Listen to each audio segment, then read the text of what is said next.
এমন কি কাজ যা একজন শিক্ষার্থী এইচএসসি লেভেল থেকে করলে অ্যাডমিশনে সবার থেকে এগিয়ে থাকবে?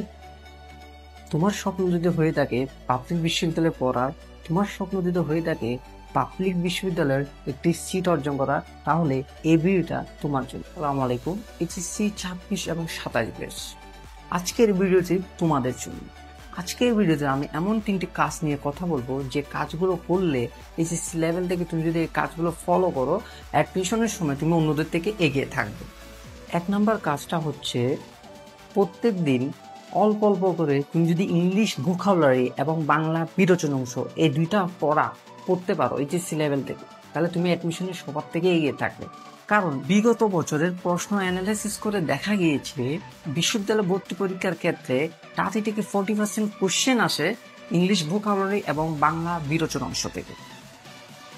অ্যাডমিশনের সময় তুমি সময় পাবে মাত্র 3 থেকে 4 মাস। এই 3 থেকে 4 মাসের মধ্যে তোমার ইংলিশ ভোকাবুলারি এবং বাংলা বিরোচন অংশ বেশি সংখ্যক মুখস্থ রাখা সম্ভব না। তাই তুমি যদি এইচএসসি লেভেল থেকে অল্প অল্প করে ইংলিশ ভোকাবুলারি এবং বাংলা বিরোচন অংশ শেষ করো, তাহলে অ্যাডমিশনে তোমার 20 থেকে 30% সিলেবাস শেষ হয়ে যাবে। 2 নম্বর কাজটা হচ্ছে এইচএসসিতে যে সাবজেক্টগুলো তুমি পড়তেছো সেগুলোর বেসিক ভালো মতো পড়া, একদম বুঝে বুঝে পড়া, কোনো কিছু যেন মুখস্থ না করা। তুমি যদি এইচএসসি থেকে তোমার সাবজেক্টগুলো বেসিক ভালো মতো পড়তে পারো, অ্যাডমিশনের সময় তুমি একটি ভালো প্রস্তুতি নিতে পারবে। তাই এবং তোমার এইচএসসিতে যে সাবজেক্টগুলো আছে ওগুলোর বেসিক গুলো বুঝে বুঝে ভালো মতো করতে হবে। 3 নম্বর কাজটা হচ্ছে তোমার স্বপ্ন যে বিশ্ববিদ্যালয়ে পড়া, তোমার স্বপ্ন যে বিশ্ববিদ্যালয়ে একটি সিট অর্জন করা, সেই বিশ্ববিদ্যালয়ের প্রশ্ন ব্যাংক কিনা এবং সেই প্রশ্ন ব্যাংকটা অ্যানালিসিস করে করে পড়া। তোমরা অনেকেই জানো না, অ্যাডমিশনের বেশিরভাগ প্রশ্ন আসে এইচএসসি থেকে।